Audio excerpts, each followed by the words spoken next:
wherever you're consuming this content. It really does help the show metrics and help our little channel get more exposure. And if you're in the position to do so, if you'd be so kind as to switch over to the Rumble channel and in the position to join Rumble Premium, you'll have access to all of our great taboo topics. I think we can call it taboo because it's taboo on the other platform, Ted.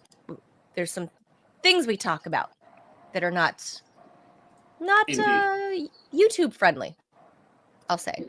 Speaking of which, Manila, I think we're up on Rumble. We may have come on live a few seconds late, but let's see. Can you guys see us on Rumble? Right now. We are producer Robbie-less today because, as I always say, he is the only one of the Three Musketeers that has a regular, steady job, and he has to go handle that today. So can you guys see us on Rumble? I can see the Rumble chat. I just want to make sure you guys can see us. Yep, we're on Rumble. Thank you, Peter. Okay, cool. Okay, there's a weird delay. Yeah, there is. That's why we have that pre-opener music, because all the systems have to catch up for the different platforms. Yeah, it took longer than the delay. Yeah, so yeah, that's why it's there to try to even things out before we actually dive into the news. So we got to give all the different platforms that we're streaming to, that it blasts out to, give it all a chance to kind of catch up, and then nobody misses any of the hot topics. And today, boy, it is hot.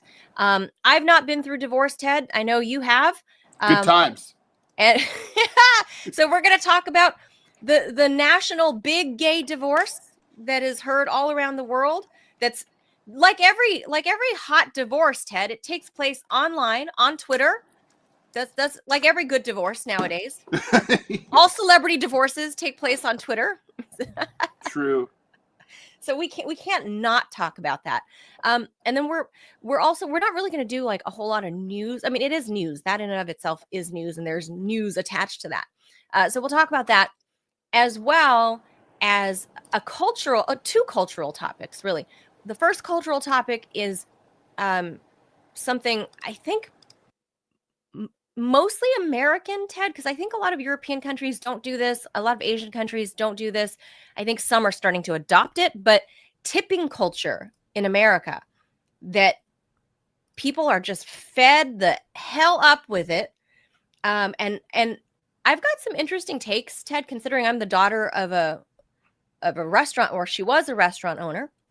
But wait, it wasn't one of those evil Laotian restaurants, was it? It was. That's probably on Trump's sanction list. A terror restaurant, we call that. A terror restaurant, where we did all of the masterminding of all the 9/11, the bombing of the USS Cole, the embassies in Kenya and Tanzania, JFK, the moon landing. All of that it took place at my mom's restaurant in Orange County, but she's retired now. So Cannibal crossing the Alps. Just all this stuff, like, just all happens at these little unassuming mom and pop Lao restaurants that you all never knew. The worst place. But the tipping is the cultural conversation here. Have we reached a tipping point? Tipping is not a city in Laos. No, it is not. Well, I think we have reached a tipping point, and we'll explain it. And consider, all things considered, with my own background, with my family restaurant, there's a fine line between tipping at a restaurant and tipping every freaking other place. And we'll talk about that, Ted, because there are like these underlying federal and legal issues involved, in my opinion. And I'll get really deep into that. So, and then if all things work out, our last story of the day, we're actually going to cover the end of the school year, what school bullying looks like, and it looks like it's gotten better, Ted. Less bullying, but still a problem, though. Yeah, still a big problem. And here's the thing: I think with school bullying, even though the reports of bullying have gone down, I think the consequences from school bullying, the children who have been bullied, I think they're resorting to worse. That's very, very right. And yeah, that's an excellent point, Manila. Thanks for bringing that up.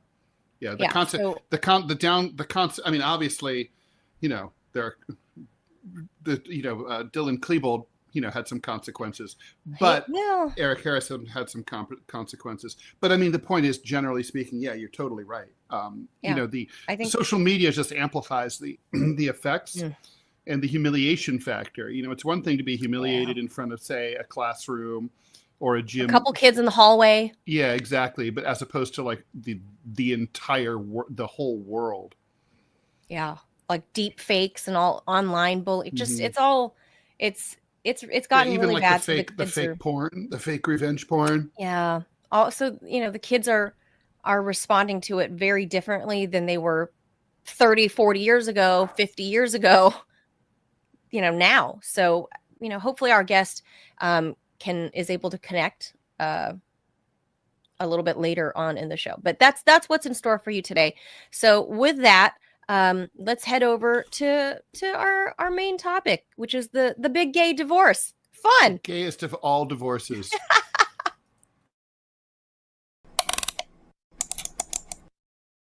Well, so everybody remembers for the last, 6 months or so, the big partnership between Elon Musk and Donald Trump. Musk gave Trump $250 million for his campaign and obviously helped promote him on X. Hugely influential, world's richest man by some measures, not by all measures. And Trump had basically put him in charge of this thing called DOGE, which was meant to cut government spending and, I'll just say with limited success at best. And basically this big, beautiful bill act, which Trump pushed through with the congressional Republicans, proved to be a major disappointment because it didn't really codify the stuff that DOGE was trying to do. And it ended up being full with all the usual DC pork barrel spending. And so in the end, the Congressional Budget Office estimates that over $2.4 trillion will be added over to the deficit if this thing passes. It passed by one vote in the House, but now several members of the House, including Marjorie Taylor Greene, say they wouldn't have voted for it if they'd known everything that was in it. Musk came out on social and said that it was an abomination, horrible piece of crap.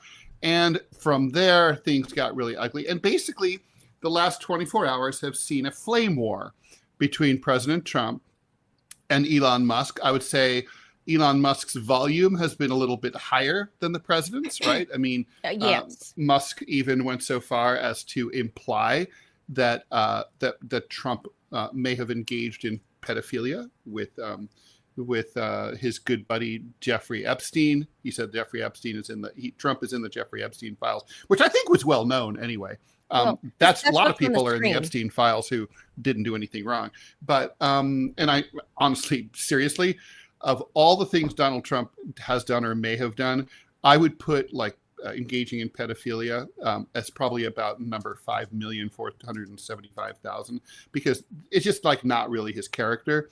But I don't. It's not. It just doesn't fit. It just doesn't fit everything we know about Trump. And I'm not saying this because I like Trump. Right. Yeah, it's just not. But true. I think historically, what we know about Donald Trump, any kind of accusations leveled against him that way, doesn't seem to fit. Just like in the 2016 election cycle. They tried to throw Donald Trump P tapes or whatever, and that's why he's a Russian puppet. Or love him or hate him, he's been in the media for a million years, right? Basically everybody that's alive now has seen Donald Trump in the 80s. If you're old enough to know the 80s, it's well documented that Donald Trump is a germaphobe. Well, there's that. Yeah. Mm-hmm. Well documented. Mm-hmm. So it's not likely that a germaphobe would engage in that kind of behavior. But hey, if you want to believe whatever, that's yeah. fine. I just don't. It just doesn't seem like the kind. It would also seem. I don't buy it. Really reckless, and yes, Trump has engaged in some reckless sexual behavior with Stormy Daniels and so on. Ew. But It's that he probably felt safer yeah. there. That was at Mar-a-Lago. He had control of the situation. And she was a grown woman, and a very grown woman. Yeah. But anyway. Well, sure. There's that. Yeah. But so we're looking here at old footage, right, from like the early 90s. Trump almost looks like a different person. It's almost like he's not the same person in that video. It's kind of amazing. You can see it. I mean, you can see it, but it's like, holy crap. So anyway, things got younger. This is like 1992. At one point last night, Musk even threatened to strand astronauts on the space station. I'm not going to. I'll show all that. I'm not. I'll show. So look. But anyway, the thing is, things got really. So today there's talks about maybe there might be peace talks.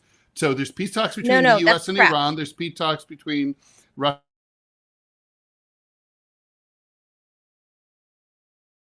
I saw from Caroline Levitt, the press secretary. Yeah, I saw. It's not these peace talks between the two bros. The bromance is dead. Neither of them want to talk. Neither of them want to pick up the phone. But this is how it all started. But roughly I just want to say, 20 hours ago. This is Manila. Before you show that, I just want to say this. Obviously, we're not prescient here. Everyone sitting at the wedding was whispering to each other like, "This isn't going to last. These two, it can't last." Right? Everybody, and with these two. Well, it's not just that. And the reasons that have been given are stupid. Like, oh, it's the psychology, in Trump world, there could only be one. And all that's kind of true. But I think the real reason is that they have competing interests. I mean, Elon Musk is a technologist. He wants to, he's prioritizes the space program. He wants to put electric cars in every driveway. Donald Trump is literally against electric cars, right? So right there, you have a major conflict of interest, and it's like there's just like they just, and in terms of cutting and slashing government spending, there was no way that someone's going to be able to slash and burn federal spending and be able to do that with the Republicans controlling Congress, or for that matter, the Democrats controlling Congress. But it's the Republicans now. The Republicans they were going to throw tons of money at defense. Musk didn't want to do that. It's like basically there was just no way the DOGE had a chance of working. And of course, you knew that probably Trump is planning to blame Elon for the failure of DOGE, because someone was going to get blamed when the populist right of the GOP got angry about it. When the MAGA world, when the Robbies of the world got pissed, they were going to come looking for blood, and Trump's going to say he went that way. So, I mean, we could just see this marriage was never going to last, right? It was doomed. Of course not. I mean, you can read the tea leaves, like the moment the moment they consummated the marriage and Elon showed up on the campaign trail, people were like, what? Like, this is very strange. So look, I view this slightly differently in that, like, yes, it's a given that it is a clash of the titans, right? Two big personalities, two people with huge followings for very different reasons. But each own their own social media company. I know the top two political social media companies. It's so ridiculous. But what I saw was two very transactional people that were getting into bed together. So I knew just from that alone that it was never going to be a long-term thing. Now, Donald Trump. I agree, Manila, but if it's transactional, I understand what Trump got from Elon. He got cover and legitimacy, from the world's richest man, and he got $250 million in campaign donations. What did Elon get from Trump? I think a lot of elevation into the political stage, that's only going to fuck him, and it really did. And it did fuck him. It fucked his stock. His stock was down 50% at one point. But I think what he was looking to do was for the future of all of his different. I mean, Tesla's not his only thing, right? Obviously, we're looking at the SpaceX stuff. We're looking at the SpaceX stuff where obviously the United States, our NASA program has kind of been in the toilet the past 40 years, right? Everybody else was developing, every other country was developing their international space programs. Ours, we were throwing pennies at it. Meanwhile, here comes Elon Musk, and he's like, hey, look, I got a reusable rocket. I will taxi you guys. I will work as a contractor and taxi American astronauts to the International Space Station. And he's the only game in town that can do this, right? Like Jeff Bezos is barely just reaching to outside of Earth's atmosphere into space for 3 seconds. He cannot ferry NASA projects, NASA astronauts. He's not in the position, Bezos, to actually taxi people up. So Elon Musk is the only game in town. Yeah, but Elon Musk, $250 million in American business. But Manila, in business, it's not a good idea to climb too much in bed with one political party. Otherwise, you end up like the My Pillow guy. What happens to him? Like when the Democrats control everything. What happens to Elon when the Democrats come back into charge, which they will? I'm not claiming to know what Elon thought he was getting from this. What I'm saying is I know. I'm asking what he did get from it. He didn't get anything. I don't know what he did or didn't get because we don't know all the deals behind closed doors. However, I'm just saying for years of being a reporter on these two men, I know that these two men are transactional. So I know that there's something happening, whether it's made public or not, maybe not yet, maybe TBD. But I know that these two men are transactional. So there was something to be gained by both parties. There was no chance that Elon Musk was getting involved in dumping $250 million into an election cycle without, in his mind, expecting something in return. What that is, I don't know. I can't pretend to know what's in his mind. But the fallout from this is what I find extraordinary. You could pretend. Extraordinary fallout. I can't believe. In Elon's defense, I will say this. Elon Musk did not come out swinging against the president directly. He was criticizing the bill. And I'm in the same camp as Thomas Massie, who has criticized the bill, who says this is going to just explode the national deficit in less than 10 years. We can potentially, as a country, be bankrupt in less than 10 years. So I'm with Thomas Massie on that. And Thomas Massie, Elon Musk was retweeting him, but Thomas Massie is basically right in line. They're in lockstep, he and Elon. And I believe Elon is right to criticize the bill because Thomas Massie pointed out the fact that Speaker Johnson overruled or overridden was overriding. Overrode. Thank you. I couldn't get there. Overrode. Past participles are a bitch anyway. My brain just would not get there. Speaker Johnson overrode the House rule that on any major bill that comes to the floor, Congress gets at least 72 hours to review that bill. Which is a good rule. It should really be a week, really. It should be a week. This is a 1,000-page bill. 72 hours is the rule. Speaker Johnson, out of nowhere, overrode that rule, and nobody got to see a page of that document until the night they were voting on it in the dead of night. So if anybody got to see it, they had an hour or two, is what Thomas Massie says. And I believe Thomas Massie. That's what MTG said too. Oh, so if she says I it, also he believe says her it too. too. I believe it. Well, nobody said otherwise, right? That's another thing. Right. Whenever someone says something in Washington, but there's no opposition to it, it's true.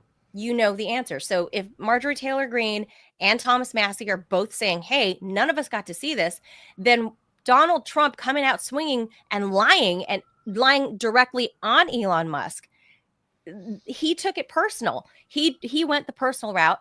And here, I have that audio, actually, of Donald Trump coming out saying this about directly lying about Elon Musk. And this is when Elon Musk lost it.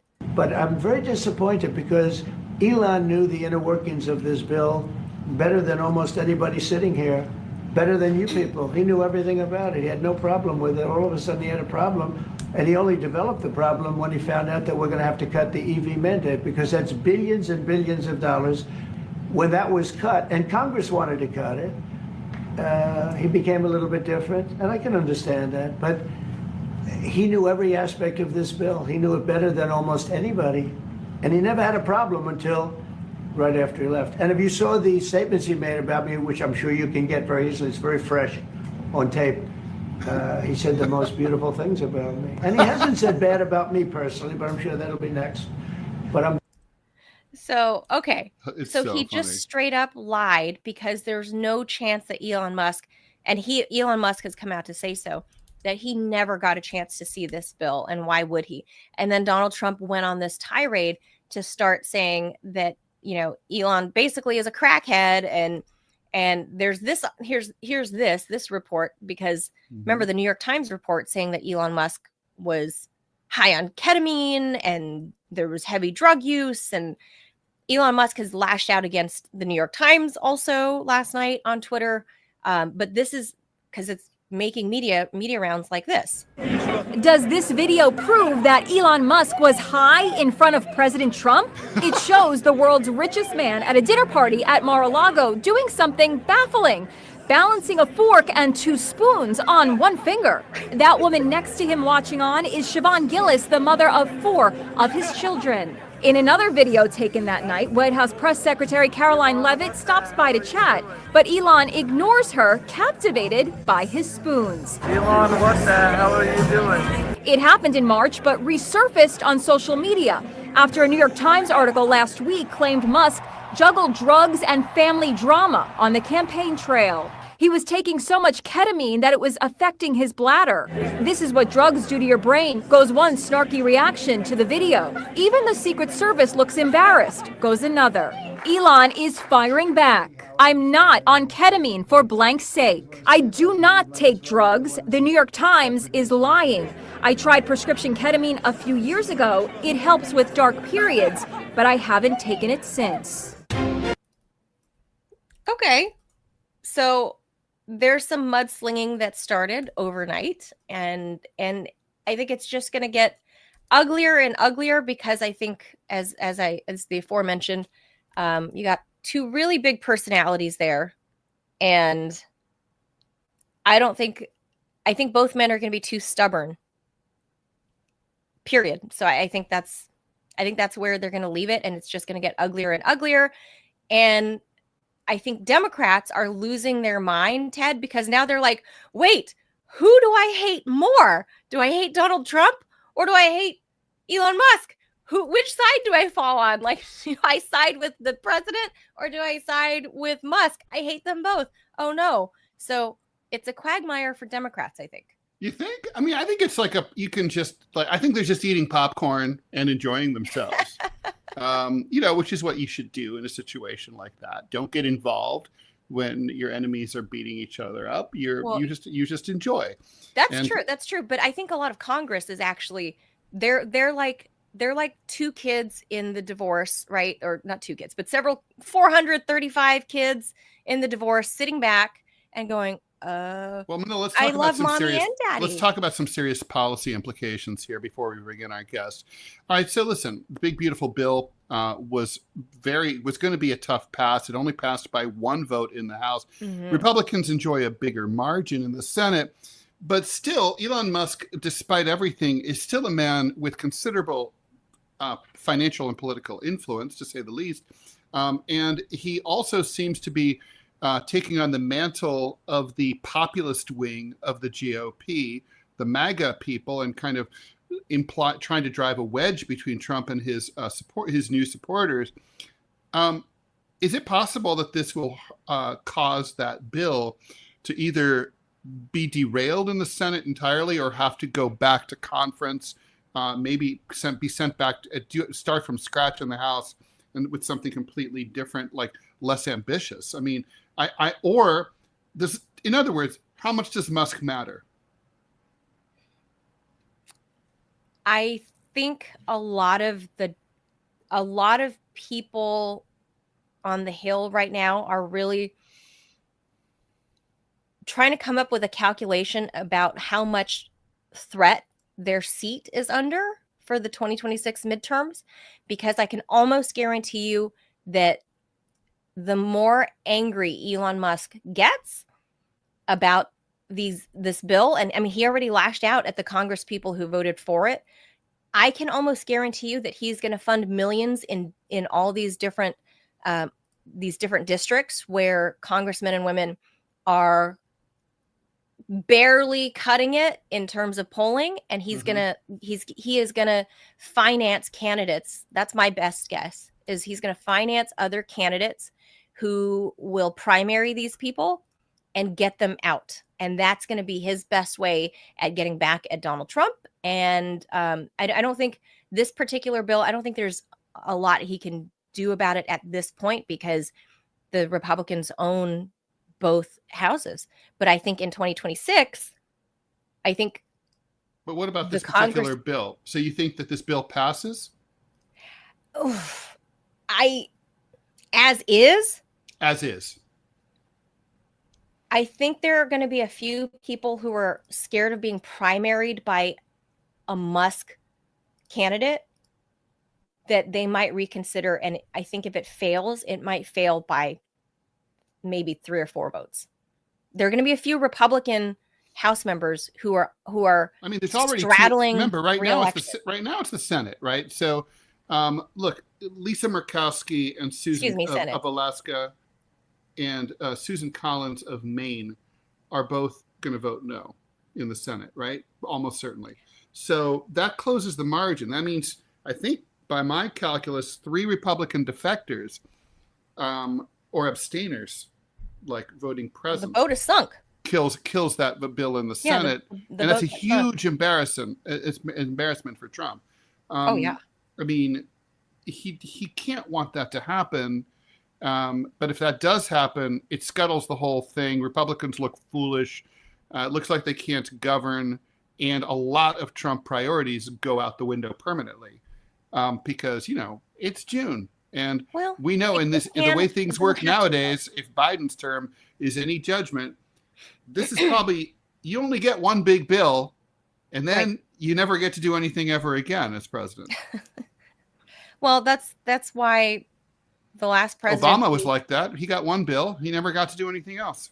The last presidency under Joe Biden, and as we saw with both guns blazing coming in, everything's done by executive order now, Ted. So yeah, executive orders that then end up just tied up in the courts forever. Sure. But my point still stands, is that everything is done by EO and not by law anymore, because Congress takes more days off than they're working, than they're actually here. Not why. It's on the Hill. It's because presidents, and particularly Trump, is lazy as shit and doesn't want to do the deal making necessary, the coddling, the bat scratching. Right. He doesn't want to govern. He doesn't want to deal with the.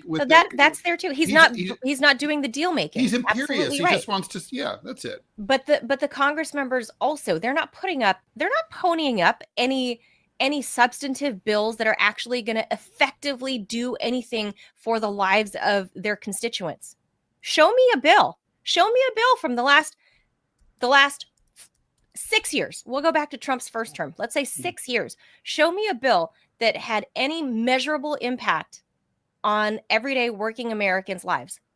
That's the job of Congress, to bring a bill up to the floor. They keep punting and keeping things. The president can do that too. But yes, you're right. But Congress is not bringing anything out of committee. Everything has been stuck in committee for years. That's so true. Nothing gets done effectively. So to me, it boils down to those folks constantly worrying about their midterm elections and not really doing the job for the people. And yet somehow the people keep voting for them. Well, because there's been no substantive bills. Never has there been a bigger lie about the American people than the libel and the slander that says that we have the government that we deserve. We don't have the government we deserve. We have the government that's being shoved up our ass. It's like literally Democrats and Republicans are offered as the only two choice. Did you know, Manila, that in 60% of congressional, state, and local races, there's only one party on the ballot, right? Jeez, so like here in New York City, there's countless judgeships and so on where like you can vote Democrat, but if you don't like that Democrat, you could vote also for that Democrat. This other so like the same Democrat. So literally, I mean, so it's a one party country or it's a two party country. But if you only have two parties to choose from, Okay, and they both blow. You're like not, that's not. Yeah. That's not democracy. Yeah. We're not voting. We're not choosing people. They're holding their nose and voting for what they perceive to be the least evil. And that's that's no way to. You can't call yourself a democracy. My restaurant analogy, Ted. Sir, would you prefer a poop sandwich or a poop salad or a poop soup? Or would you like some That's what's on the menu. Would you like a pea smoothie? A glass of pee. That's what we get served up. So, that's that. So let's leave that topic there, because everybody, it is all made public. And we do have the tipping thing to talk about. Let's hold that. We do. Later. So we'll hold that, and we'll get over to our guest, because he was able to join us. I'm very glad. We're going to talk about this issue because it is the end of the school year. So let me go ahead and clear the screen, cleanse our palate. Mm-hmm. With the jaws, and we'll bring in our guest.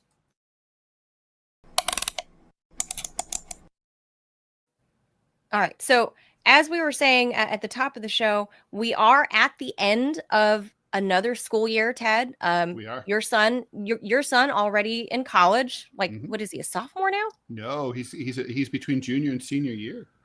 He's gonna be a senior already. Wow. I know, it's crazy. The wolf is loose. I'm on the other end of that. Another. I'm Rall. on the other.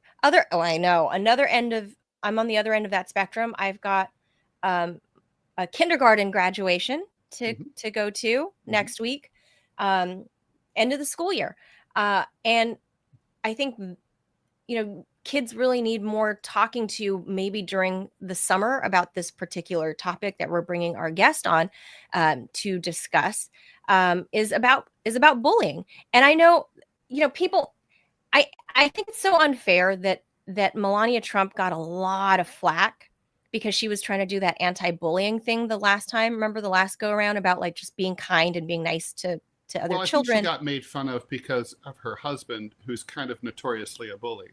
I get that, but that doesn't. And but that's not her. Let me just say, I feel very deeply about this issue.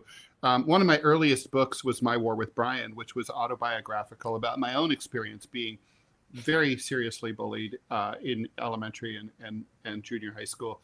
And it honestly changes you, and it's absolutely brutal. And look, I know things have changed a lot in many ways, but like back when in the 70s when I was going through this, the schools didn't take it seriously at all. They thought it was hilarious. They thought it was a joke. I mean, really? The teachers and the administration, they're like, this was like, boys will be boys. You guys go and work it out. It's like, it wasn't viewed as a problem at all.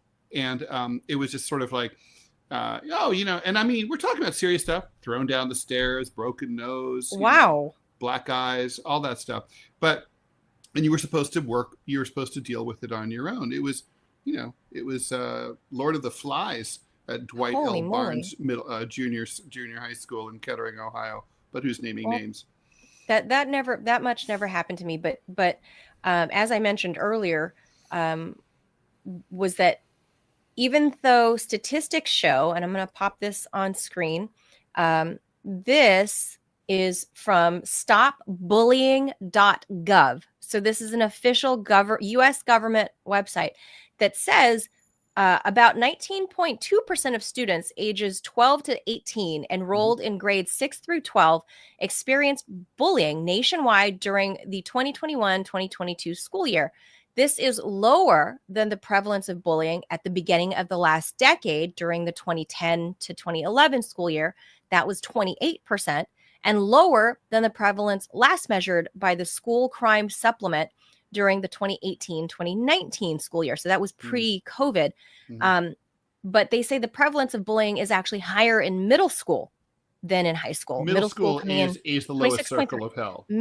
Well, you're still pretty immature at that point. And not that you're mature in high school, but there's a big change, right? Oh, yeah. So to talk more By the way, about I want to just this say one quick point topic about this. Like, so if this is roughly 1 out of 5 kids is the victim of bullying, that doesn't happen in a vacuum. Other kids see that.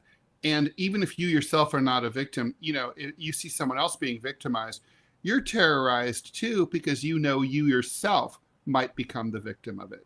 Right. I mean, the you know what I'm definition of saying? terrorism, right? Is, Yeah. yeah. Like It is to emotional scare a whole and population. social terrorism is what bullying is. That's right. I think that's right.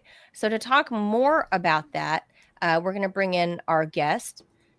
His name is Kirk Smalley. He is the co-founder of Stand for the Silent. This Stand for the Silent is a nonprofit organization that started in 2010 with a mission to help eliminate bullying nationwide. Kirk and his wife, Laura, founded the group after their own son took his life due to bullying. And they offer free resources for parents and educators, and they travel to schools to host these presentations. You've been to thousands of schools, Kirk, talked to millions of kids. You guys can learn more about their work at standforthesilent.org. Kirk Smalley, thank you so much for joining us today. Thank you guys for having me on. Thanks for coming on. So I'm going to put your website up here. First, tell us a little bit about, I mean, I saw the video presentation that's on the website, and it brought me to tears. Can you tell the audience a little bit about what you and your wife lived through with the loss of your son? What happened? Yes, ma'am. Ty was in 6th grade. He was 11 years old, and he was being bullied in school for a little over 2 years. Laura worked at the school that Ty went to. She actually took that job just so she could be near our kid. You know, she wanted to be off work the same days Ty was out of school. She was in the office almost every single day, you know, complaining and telling the administrators, hey, you got to make this kid leave Ty alone, you know. And like Ted said, you know, we got the standard answer all the time. Boys will be boys. Kids will be kids. Bullying's just a rite of childhood passage. It's something we all have to go through. And our question was why? Why do we all have to go through that? On the particular day, May 13th, 2010, Ty was in the gym waiting for class to start. And this kid that had been picking on him came up and shoved him. And for the first time in his life, Ty fought back. He turned around and he pushed the kid back. And, you know, it's always the second guy that gets caught. You know, the disturbance draws the teacher's eye. They look over and they see the second guy take the swing. And that's exactly what happened to Ty. He was suspended for 3 days. Ridiculous. They called his mama and she went and picked him up and took him home, and they were shorthanded at work that day, and Laura had to go back, and so she told Ty to do his homework and do his chores and told him that we would talk about it when we got home that evening. And Laura came home at 2:38 p.m. on May 13th, and she found out that my boy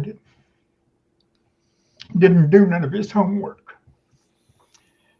He hadn't done any of his chores. Instead, our son had killed himself on our bedroom floor. Oh my God. I'm so sorry. Me too. Thank you, ma'am. I got a phone call at 2:39 and it was Laura, so I answered, and you know, she was just screaming. I couldn't understand anything she kept trying to tell me. She just kept screaming, and I guess finally I screamed back at her, and I told her, baby, you got to stop. You got to tell me what's going on. And she managed to say, he's dead. He shot himself. Oh my gosh, at just 11 years old. I mean, you know, I actually asked her who.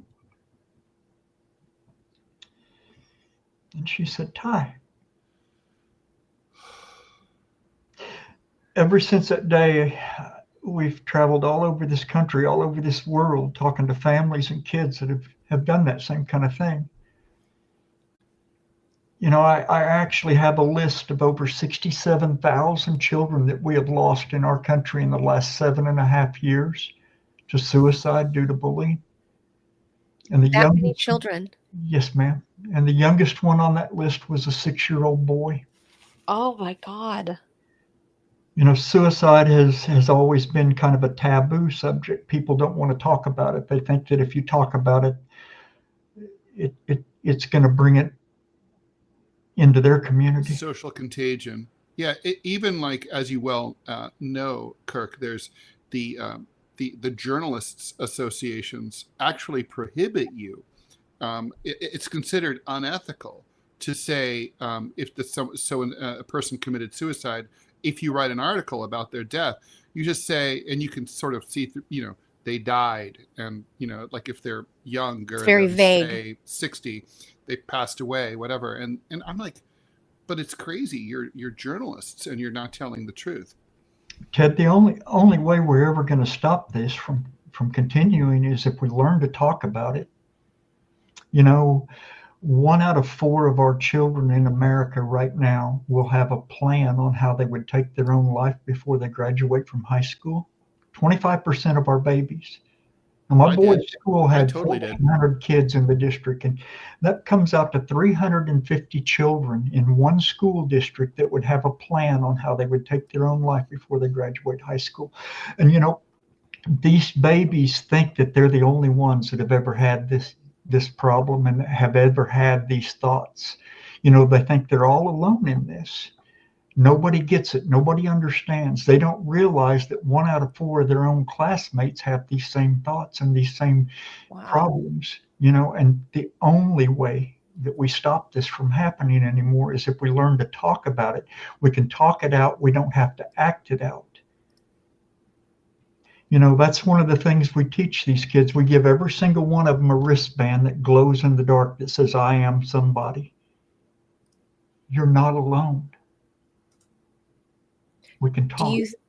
Do you think Ty felt that he was alone in this? Do you know if he had talked to his friends, or we saw you said that the school really kind of shirked it off as if it was nothing real important, but do you know if his circle of friends knew? I don't think that anyone knew that he actually thought about taking his own life. I believe that in my heart, I believe that it was an impulsive thing. He fought back. I had tried to tell him all his life, hey, Mom and I can't always be there. Sometimes you're going to have to take up for yourself. And the one time that he finally did, he got in trouble for it. I think that broke him.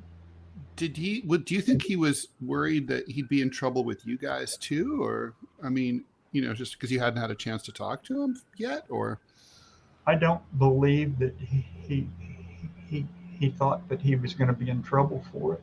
But just being in trouble at school. He did get in trouble at school, and I think that was what broke him. He finally did what I had told him to do, and then it fight back. Yeah. And I'm speculating here. There were no notes. There was no. I don't know for sure what was running. And that's part of the torture, is that you'll never know. And that's part of the problem. There's so many questions for parents that lose kids to suicide, and my heart goes out to anyone that has ever lost a child for anything, a car wreck, a disease. My heart truly goes out to them. When you lose a child to suicide, it's a whole different animal. You blame? Who do you blame? You can't blame a car wreck. You can't blame a disease. You blame yourself. Why didn't I see this? What did I miss? What else could I have done? And you live with that for the rest of your life.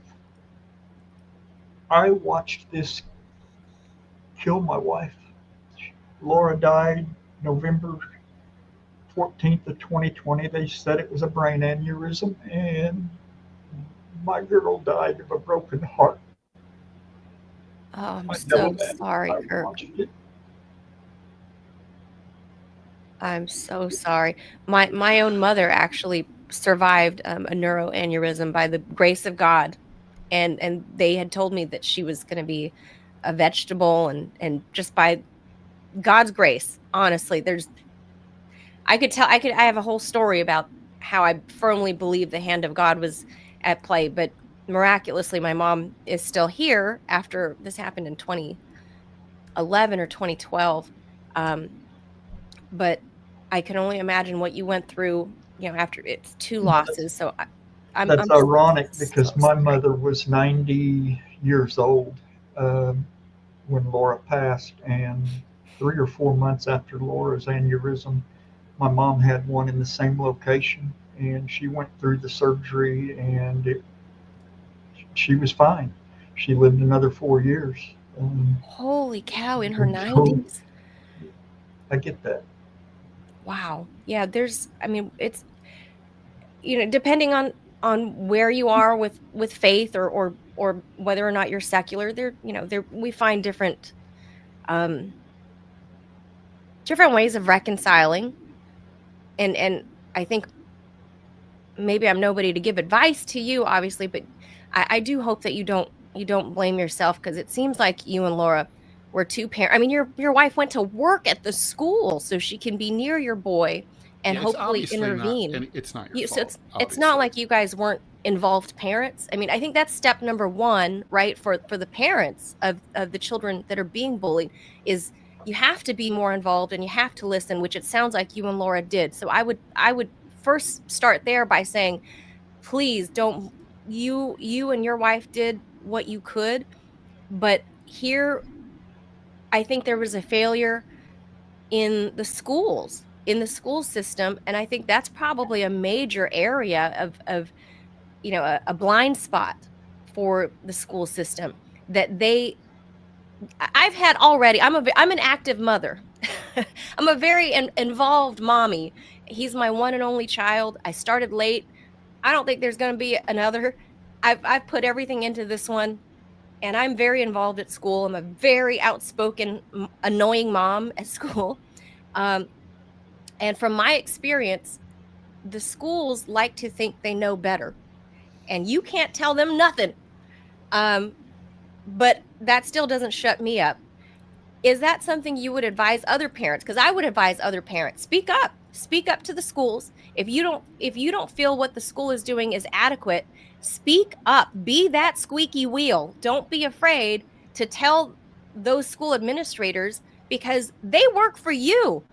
They're public schools. They work for you. Your tax dollars fund them.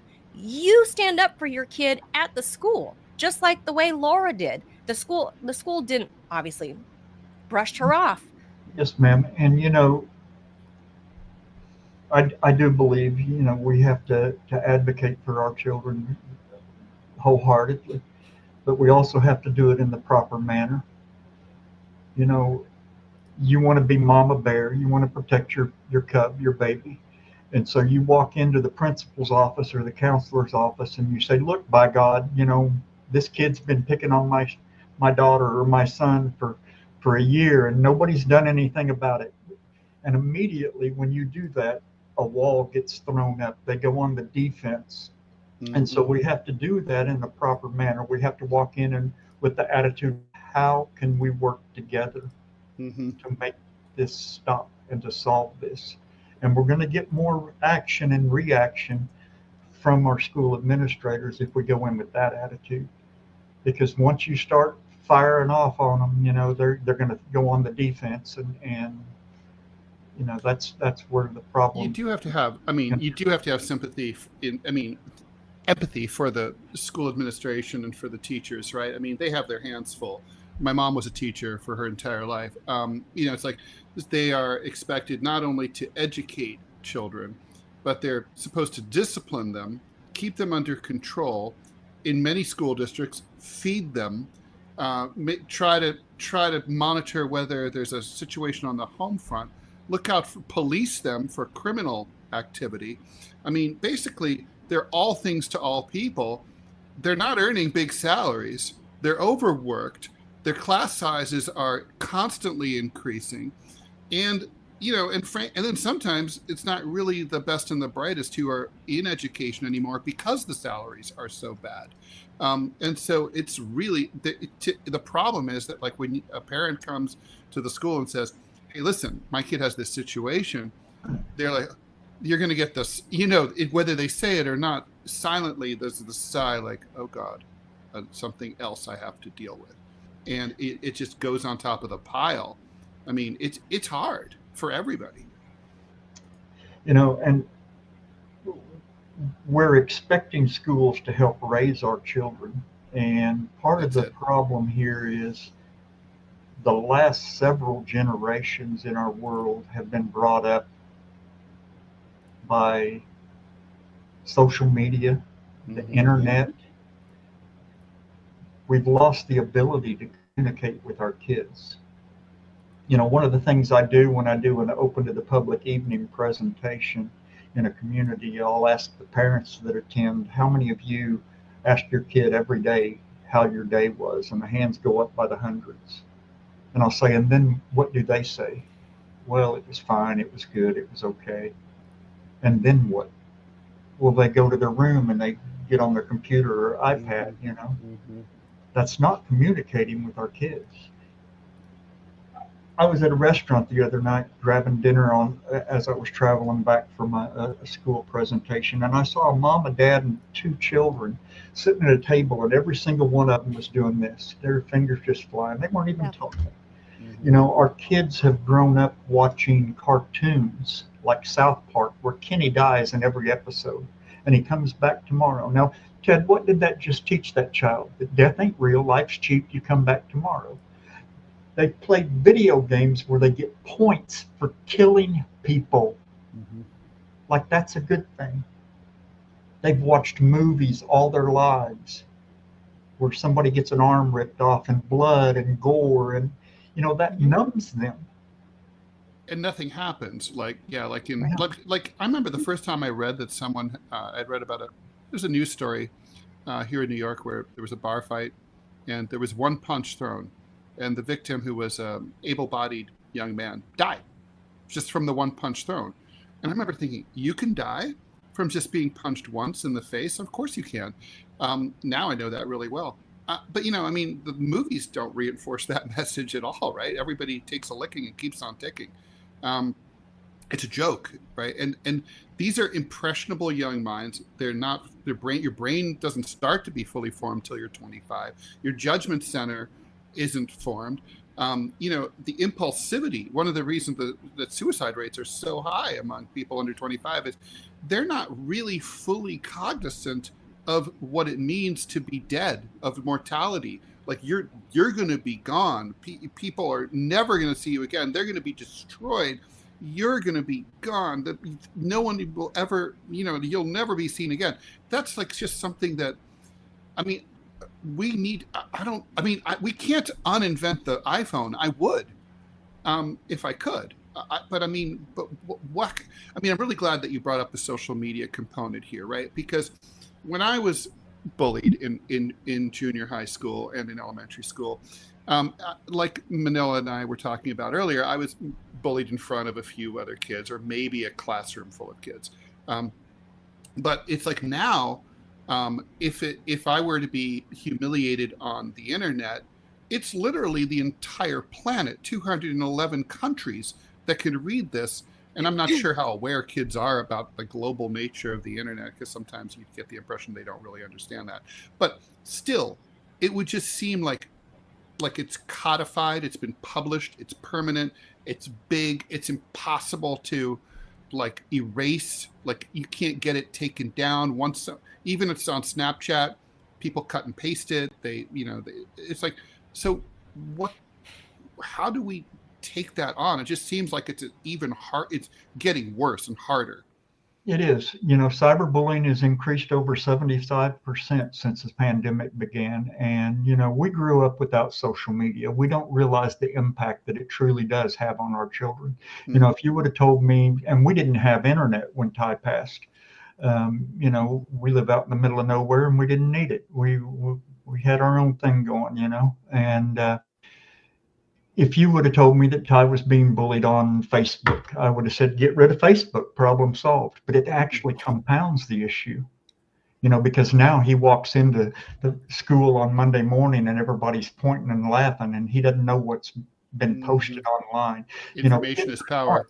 They can use Photoshop. They can snap a picture with their phone walking down the hallway and Photoshop it, make it look like you're doing anything they want you to be doing, and ruin your life with the click of a button. And like you say, AI, they can get to feeling bad about that. Oh, well, maybe I should take that down. But it's out there forever. It never truly goes away. Someone's seen it, someone saved it, someone shared it. It's out there forever. And we actually built a whole new website. A couple of years ago, we launched it. It's called socialbullets.org. We had a large marketing firm called Area 23. They're worldwide. They donated $500,000 worth of work to this project of ours. Wow. And what we did was we created an algorithm that tracked cyberbullying across all the social media platforms for 24 hours. And we found out that every 238 times a child was cyberbullied, one of them tried to take their own life. And so we had their artists draw 4 different posters depicting 4 different types of cyberbullying: age shaming, race shaming, body shaming, and sexual orientation. And then we took a group of high school kids and their parents, and that's stand for the silent.org, not .com. Oh, thank you. We took a group of high school kids and their parents, and we put them in a large auditorium, and we started this algorithm, and they would see the post pop up for from Snapchat or Facebook that's, Bill told Sally, you're ugly, nobody likes you, you're fat, you're stupid, you should just kill yourself, and that kind of thing. And we caught their reaction to these posts on the video or on video. And every time we reached the number 238, we fired a live bullet at one of those posters at a shooting range. Oh, man. And we caught their reaction to the bullets firing and hitting the targets. And then we interviewed them afterwards and got their take. How did this make you feel? What did you feel? What did you learn from this? We couldn't very well define the problem without having a solution. So we built a downloadable guide for anyone that wants it, parents, students, teachers, administrators, anybody, that teach them what to do if they're being cyberbullied, how to fight back against it. And, that's on that website. It's also on our Stand for the Silent website. So, cyberbullying it's become atrocious, and kids are getting online younger and younger and younger. I've seen first graders that got smartphones. Oh, yeah.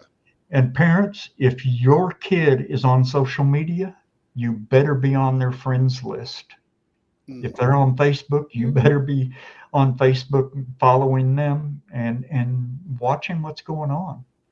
It's not that we're trying to control our children, but it is our responsibility to take care of them and to monitor what they're doing, because, the internet can be great for getting a message out. We use it a lot with Stand for the Silent to get our message out and communicate with communities, schools, students, staff, parents.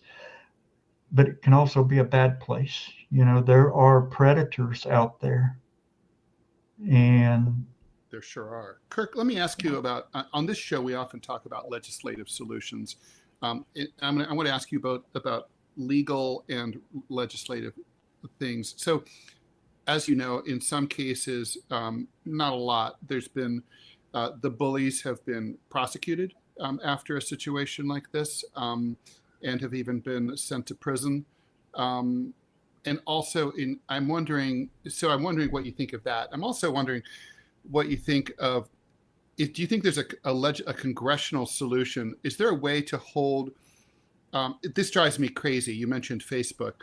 I feel like if Facebook has content that it should not have, let's say, that's being used to bully, and I'm not going to specify what, but there's been examples, for example, politically, of people being doxxed and then later assassinated by their political enemies on Facebook. you should be able to call on a phone a 1-800 number. You should be able to call 1-800-Facebook and get through to a human being 24/7, no wait, and they get on and they find it and they, bam, it's gone. Instead of this like, well, you can flag it and hope that at some point maybe they'll get around to. It really should. I feel like that level of customer service should be required under federal law with strict sanctions for companies that refuse to do it. These are major. Facebook has a bigger market capitalization than General Motors. They can afford to hire people here in the United States to man those phones, but they don't want to. I don't know. What do you think? I love that idea. That's the first I've ever heard anyone mention that, and I think that is amazing. Right now, Facebook, if you report something, things are done by bots. They're not a human looking at that. It's not a human being looking at the thing. They go off a certain terminology, certain words, maybe an image, and it's a bot that takes care of that. And having an actual person that would look and say, oh yeah, that ain't going to work for us, that would be great. Guys, I pretty much, I watched the first part of your show where you guys were talking politics. And first and foremost, our organization does not get involved in politics, because if I'm a conservative, I lose the liberals. If I'm a liberal, I lose the conservatives. And if we don't get involved in religion, I am a God-fearing man, and I believe there is something after this, but that's my personal, because if I'm Baptist, I lose the Catholics. And if, Right. You're never going to Can't win. Exactly. So Sure. we don't get involved with politics or religion. But, we had lawmakers in the state of Oklahoma when Ty passed approach, and they wanted to pass a bill to help, parents and schools and kids that were being bullied. And we spent a lot of time working with them, and they said, what would you like to see in something like this? And we told them several different items. Mm-hmm. And by the time they got done chopping and cutting and messing around, it looked nothing at all like what was needed. I do believe that there needs to be some type of legislation to help give parents some power to help make this stop, instead of just getting those standard answers that we've heard. But I also don't believe that laws are ever going to stop bullying in our country or in our world. We do have laws pretty much against a lot of things, Sure. It's illegal to rob a bank, and banks still get robbed. We do. Right. Drunk That's driving. True. We're not supposed to drink and drive, but that still happens, right? But, I do think we need, maybe it's time we start hitting the parents of bullies in their pocketbook where it actually hurts. If your kid's reported as bullying someone, maybe you get fined $100 or $150. And the second time it happens, you get double that. And the third time it happens, we'll triple it. And then the fourth time it happens, maybe you're going to have your child expelled or suspended for a period of time, and you're going to have to deal with them. We got to wake the parents that opens up. Yeah, that's the thing. Legislation's hard, right? It gets messy. I had friends who their parents and their kid was basically involved in bullying, and it wasn't their fault. They were heartbroken, and they were trying to do everything possible to be like, cut it out. And they were because in an their impossible. Kids were little jerks. Yeah, they were in an impossible situation, and they were poor. So, and how about that, Kirk? Are there any programs that you've seen from all the schools you've traveled to that I don't know how to frame it? Maybe like a way to reform these kids who are being the bullies, the kids that are the jerks and being mean to other children. Are there programs to reform these little punks? To my knowledge, there's not not anything that I've seen that would effectively do that. One of the things that we do in our presentation, I get messages by the thousands from kids that have seen our presentation. I get messages from kids that I talked to 14 years ago that say, I'm now a school counselor. I saw you when I was in 8th grade, and I want to bring your presentation to my students. I'm now a school resource officer, and I saw you when I was in high school, and I want to bring you here and speak to my kids. And I get messages from those kids that say, I'm that 1 in 4. I was going to kill myself until I heard you speak, and now I'm not, and I want to help you make it stop. But I also get messages from bullies that say, I never realized that what I was doing could cause this. And Mr. Smalley, I'm done. I'm going to change. I want to help make this stop.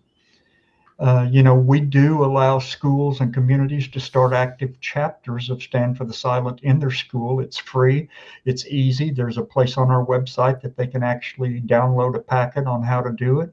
We have national chapter liaisons that work with our chapters. They send them resources. They give them, best practices, ideas, things that are working in other schools, things that aren't working. Hey, nobody's had any luck with this, and no sense trying to reinvent the wheel here, that kind of thing. And, so it's all about awareness. Our kids are surrounded by bullying in our world. You alluded to it earlier in the first part of your podcast. Bullying is in our politics. It's rampant in our politics. It's in our foreign policy. It's in our workplaces. Yeah. It's in our sports. It's in our culture. It's in our culture, and it's in our homes. Of course, it's going to be in our schools. Bullying is a learned behavior. Bullying can be unlearned. I've spoken to a lot of Native American tribes. I've been all over the country. I do a lot of presentations at various reservations and stuff. And I've noticed that in the Native American culture, there's a lot of, I call it family generational bullying. Grandma and grandpa bullied this family, so mom and dad have bullied them too. And now it's my turn to bully their children. And if we can break that cycle for one kid, one generation, think of the impact that would have down through the course of time. I mean, it does feel That's like, a good point. do you feel that there's been, social media thing is, of course, obviously made things much worse, and I do think there's the toxic influences that you mentioned. I agree with everything you just said, 100,000,000%. Do you think that there's been any improvement though? I mean, I feel like at least in some districts, maybe many districts and school districts, they're less tolerant. The boys will be boys thing is not as common, right? It's kind of like we're not putting up with this. I have seen a lot of change over the 15 years that I've been doing this. Ty's been gone 5,503 days. And I've missed him every second of every single one of those days. Sure. And, one of the things I see also, though, is we have to get school administrators to take this serious. And part of the problem, I think, and this is just a theory, there's no scientific proof of any of this. A lot of our school administrators are bullies. No. I've seen it. They themselves. When you're in high school and you are being picked on, school is not a good place. It's not somewhere that you want to be. It's not some place that you want to come back to when you graduate and make a career out of. It's an awful place, and you want to get as far away from that as possible. When you are a bully in high school, you feel like I'm the king, I'm the boss, this is my domain. Right. And so you want to make a career in that field. You want to be back in that. And if you have a bully as an administrator, you're going to have a bullying problem in your school because it becomes an acceptable behavior. Wow. And I have seen that. I went never to thought of school that. here in Oklahoma one time, and I had walked in the door. I was headed towards the school office to check in to do my presentation. And the school principal come marching down the hallway and met me. And he said, didn't say hello, hi, how are you? he said, we don't have a bullying problem. Okay. Well, first and foremost, and I didn't tell him this, but every school I've ever been to, large or small, New York City, LA, Chicago, little bitty town out in the middle of nowhere, Iowa, has bullying going on in their school. I said, okay. I said, then why am I here? And he said, well, a parent of ours wanted, kept complaining that we needed to bring you in. And so to shut them up, we brought you in. And I said, okay, well, since I'm here, even though you don't have a bullying problem, I said, how about if I do my presentation and we be proactive so you don't get a bullying problem? And he said, ooh, I like that idea. And so we went into the gymnasium and we got set up, and I was training the 30 student helpers that helped me do the presentation. This man was very, I don't know what word I'm looking for. He wanted to be in charge of everything. When the students started filing in to sit down on the gym floor, he literally told each one, you sit here, you sit here, you sit here. I mean, and he set a chair in the middle of the gym and he sat it in. He had 5th grade on one side, 6th grade on the other. During the presentation, one of the things I asked is, how many of you have ever been picked on? Out of 400 children, I bet 300 of them had their hand in the air. And I watched this man's face as he went, wah, wah. And he didn't have a bullying problem in his school. Not that he wanted to admit. Yeah. Well, Can I go backwards to Ted's statement about, in the old days it was boys will be boys, and this is how school administrators kind of chalked it all up to just this is boys being boys. According to stopbullying.gov, the government's website on bullying, it says nowadays the prevalence of bullying is primarily on girls these days, that it has shifted, that back maybe in our day in the 80s and before that, it was mostly boys. But nowadays, because of cyberbullying, the incidence rate is so much higher with girls, especially because now it's not girl on girl bullying anymore. There are high school boys, especially bullying girls by, for example, these AI images with the girl's face on it. And then, those girls end their lives. And that's another thing, is it seems like children are taking drastic action as compared to, let's say, the 1980s and even the 1990s. Why do you suppose we're seeing this shift, that it's becoming girls getting more bullied and kids taking this drastic response? Yeah, I think a lot of that is social media, the internet, that type of thing, technology. Back in the day before we had social media platforms, bullying was usually a physical thing, or rumors starting and things like that. And, if you bullied me, we might go out behind the gym and just take care of that problem, Right. And now social media has allowed girls to get a lot more, I don't know what term I want to use, catty, that kind of thing. I believe that,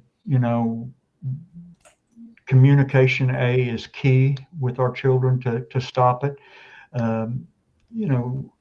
Monitoring our social media usage, and there are tools for parents out there that we offer to help them do that. There's an app called Bark that parents can put on their children's cellular device, and it monitors their social media presence, and it alerts parents if their kid's being bullied on Facebook or whatever, or actually being the bully, because we've all heard of little Timmy would never do such a thing. He's an angel, but Timmy just told Sally on Facebook, you're worthless and nobody likes you and you should just kill yourself.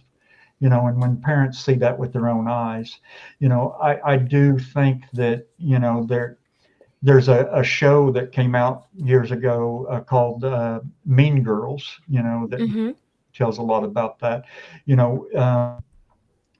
I see more prevalence of bullying in the middle years, like middle school, junior high school. I have a theory on that as well. I think that, when kids are in high school, they're starting to see a light at the end of the tunnel.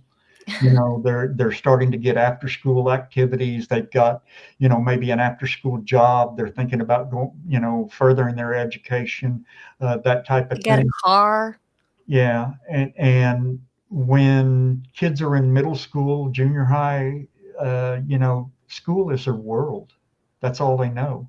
And most of the kids they hang out with during school year, they hang out with that during the summertime as well, And if they're being ostracized or bullied or picked on in that environment, then that just crashes their whole world, and they're crushed by that.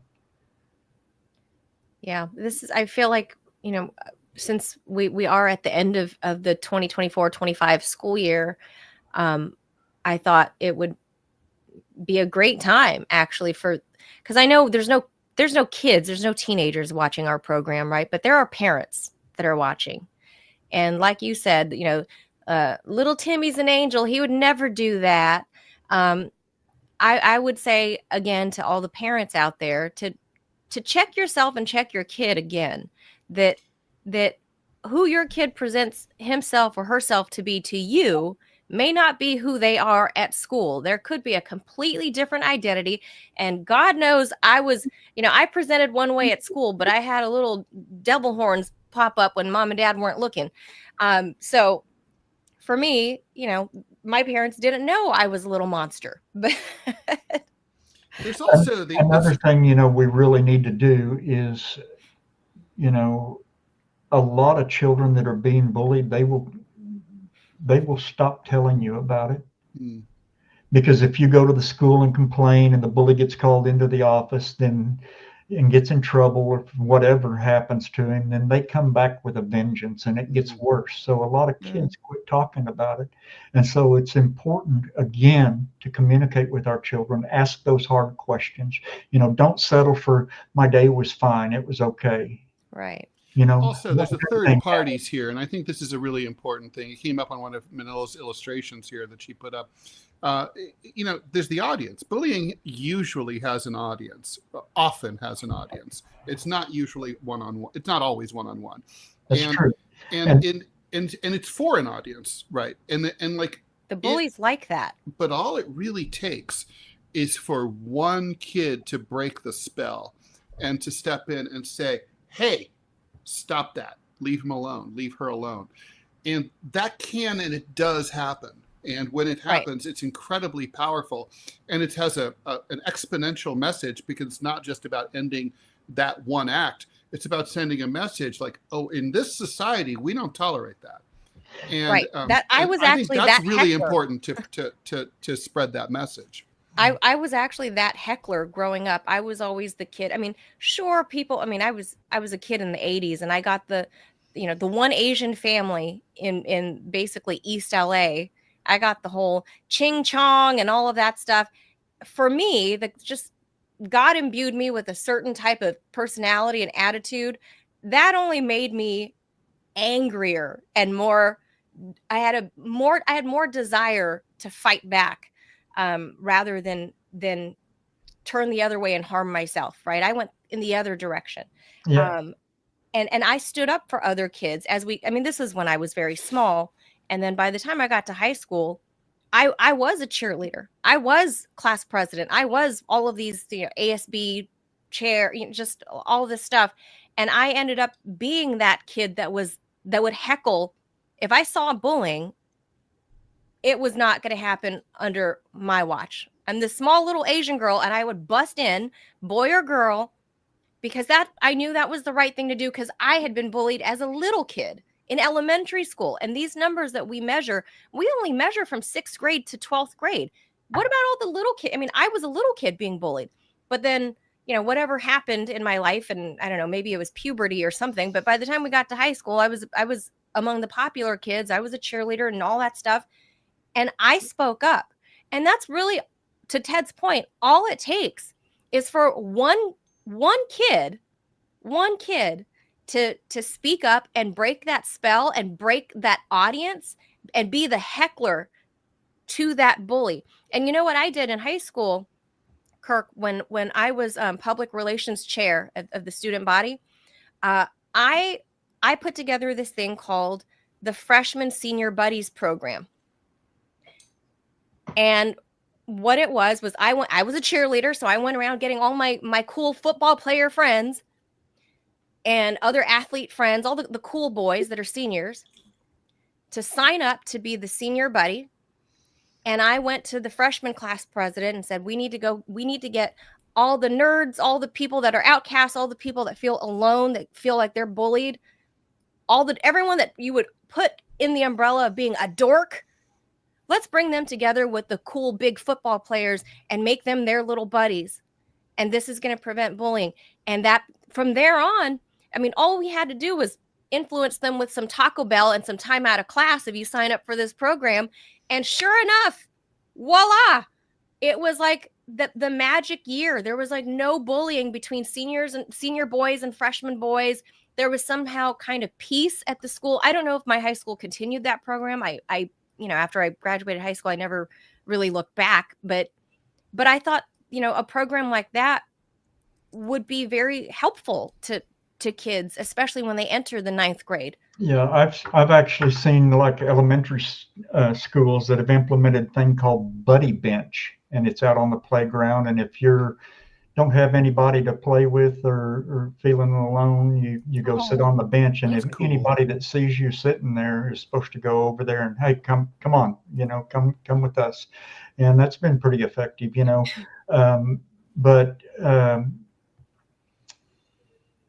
That's wonderful.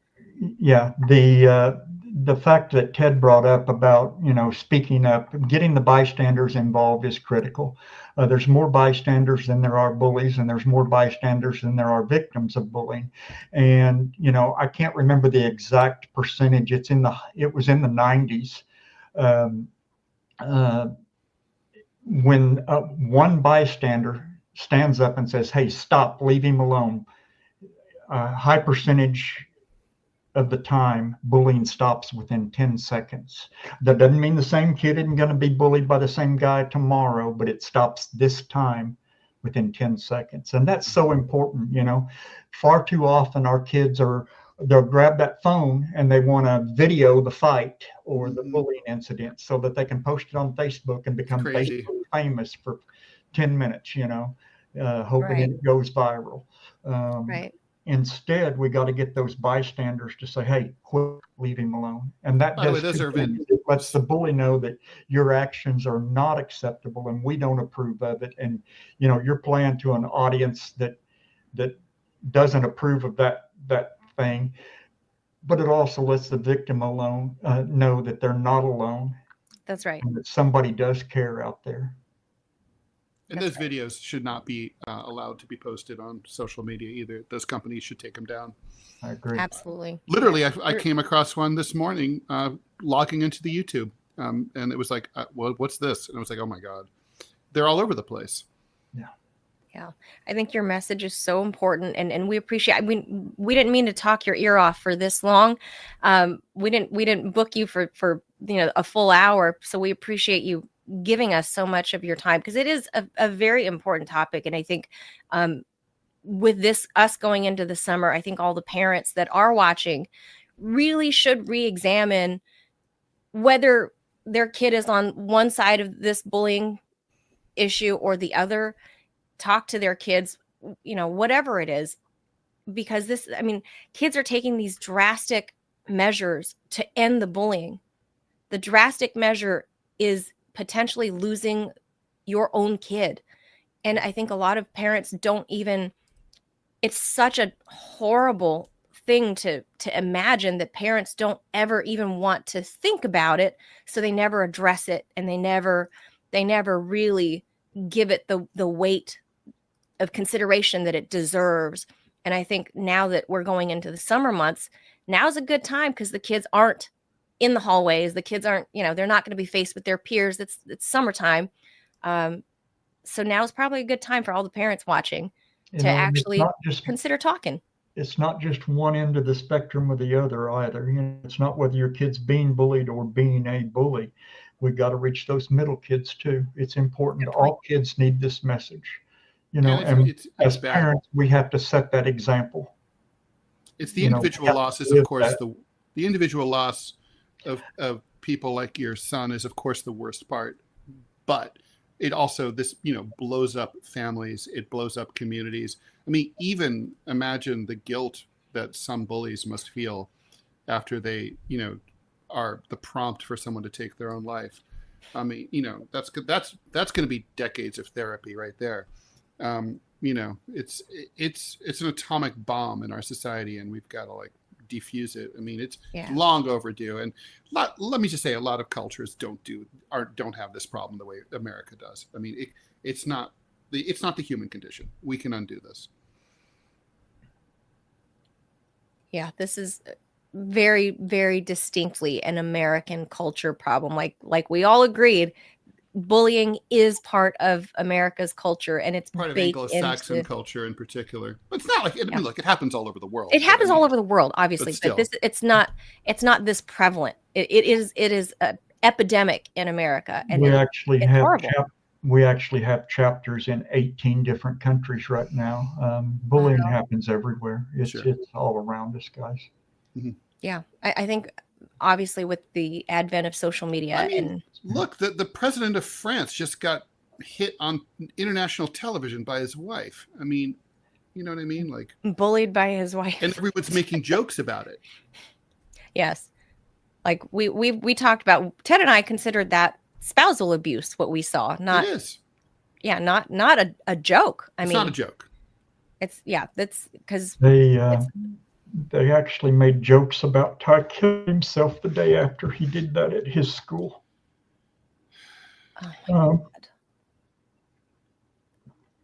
His best friend got the living daylights pounded out of him because he heard those jokes and went up and tried to defend my kid. So it's not a laughing matter. No. Yeah. Not at all. Yeah, this is why it should be discussed openly and candidly, and we appreciate your strength. I mean, I can't imagine. I know it's been a lot of years for you, and I can't imagine the pain that you'll have forever. And I appreciate you coming on here and speaking about it. It's hard for me to hold back because I'm a mom too. So I appreciate y'all helping me spread a message. Kirk, we really appreciate. We really appreciate you and your message. Keep doing it. Thank you. We need you. Gonna try. If there's anything we can do to help, let us know. Thank you. Thank you, sir. Okay. Oh boy, that's like I knew it was going to be a hard conversation. Yeah. So, as much as we'd like for it to end on a fun Friday, that's probably not it too. So, should we save our tipping conversation? Let's. Yeah, I don't think we're up for doing tipping. Yeah, right let's save that for Monday because it's an evergreen topic. We'll make it Monday, not Friday. Yeah. Look, this is super important, though. I mean, I think it's like there's no way to overstate how important this is, and it really goes to, it's a toxicity that if a society that tolerates its kids literally being bullied to death is going to necessarily have toxic relations, like Kirk said, in the workplace between bullying bosses and employees or employees bullying each other. It's going to have toxic politics where, it's totally just, it's going to have toxic journalism. It's going to have toxic everything. America has a culture of we're a disposable people. Our culture treats other human beings as disposable, commodities, right? Like this is it's fine. Like let's build up, let's say any celebrity, Britney Spears, right? She's a darling, child pop star. She goes bonkers, shaves her head, goes under stupid, and then we love that. We love. She's having a mental health crisis, and we think that's fucking hilarious. Courtney It's so Love. amazing. Right. And let's take her off the stage for a few years and just get her all doped up and whatever and zonked out on meds, on, SSRIs. That's the culture that we live in, is that we love seeing death and destruction. We don't love love. We don't give a shit when we see our We own don't. money being used to blow people up, including children, overseas. Right. We just don't really care. We have a culture How could of we? death. We don't care about our own the kids in our own community. How could we care about kids on the other side of the planet? That's exactly right. And we have America has an ugly culture problem. And that's really what needs to be examined, because I don't feel like it was always that way. I mean, maybe. Are you kidding? America? Maybe. I don't know. From the very beginning. Has it? I mean, just think about it. We show up here in, well, Good and point. we immediately like, hey, so let's kill all the people who are here. Here's Get them some blankets. Fuck out of the way. Yeah, let's murder them all. And then Here's some steal all their blankets. land. Yeah, are you kidding? This Measles. country's, yeah, and then it's like, oh, and when there's rival empires nearby, we'll attack them too. I mean, and we'll build up the entire country using, forced laborers, slaves who were dragged here, kicking and screaming, half of whom died on the way. And then we're going to pretend like they're not really human beings, and we'll continue to treat them like shit and their kids like shit forever and ever. This violence is absolutely at the core of U.S. history. There would be no U.S. if not for violence. This is the core culture of the United States, and it's fucking tragic. I mean, I wouldn't have been born here, Ted, if it wasn't for the brutality of American culture. Let's face it. True. I mean, seriously, if U.S. bombs didn't drive my family into refugee camps, in the 70s, I wouldn't be here. I mean, that's, I guess you can say I lucked this out. would be my political slant, but I think capitalism is a form of, it's a systemic form of mass violence where a tiny group of people take away resources that are needed to be shared by everybody. It's like where it was, I'll take everything, and other people don't even need to sleep indoors. And that's, and you could argue the with cruelty me, of American culture. It is truly. We're a cruel culture. Yeah. As a culture, I'm not saying individual people aren't good. Not There at are all. so many good individuals in America, but as a culture, look, writ large, and people might say, we're well, cruel. And we do have to go, but I want to make this point before you can have the last word.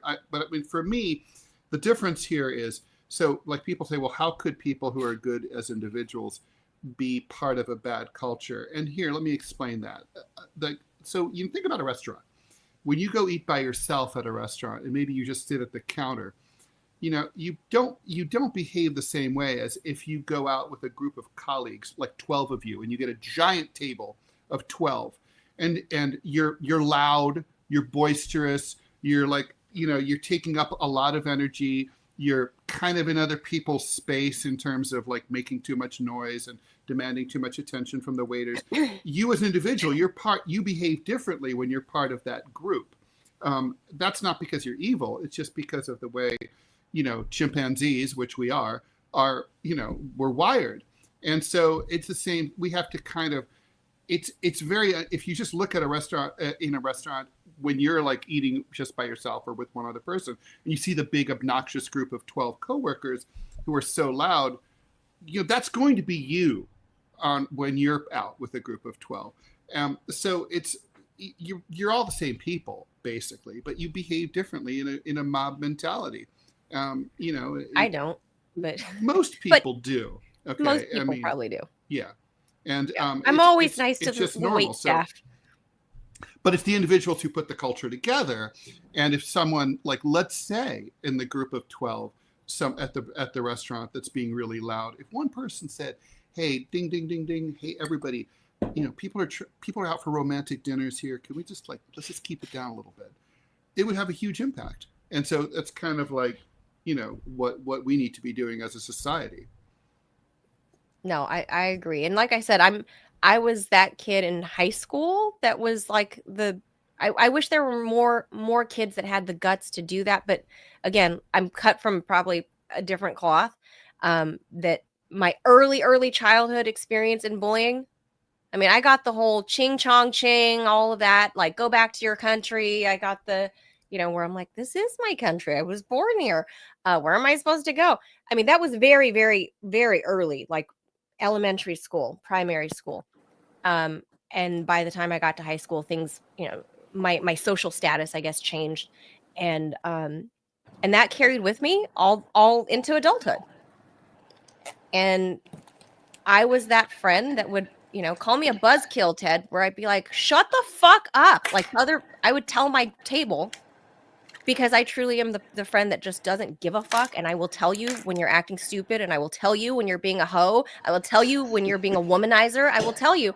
And I don't give a shit, because that's the friend that I am. I'm an honest friend. And so people need to speak up more and not be part of, like you said, Ted, that ugly mob mentality, because that's what makes us the ugly American. And this is why people don't like us when we travel, because we're the obnoxious American. That right there. All right, Manila, this was a great conversation. Thank you for bringing Kirk on. Appreciate it. Oh man, I need to go ice my whole face, because I'm like, you and me both. Ice bucket challenge. Yeah. So gosh. Anyway, thank you guys for staying with us through this very difficult conversation. At some points, really hard to hear, but it's an important conversation. We appreciate you guys being here. Hit that like button, the follow button, and if you're in the position to do so, join us on Rumble Premium, the red button right below our talking heads here. Buy my and we'll book, be back What's on Monday Left? To learn how to Pick become a less bullying political culture. That's true too. Pick up Ted's book. We'll see you guys here on Monday morning. So have a wonderful weekend, everybody. Adios, amigos. Thank you. Bye, Manila. Bye. Have a great weekend. You too. Bye, Ted.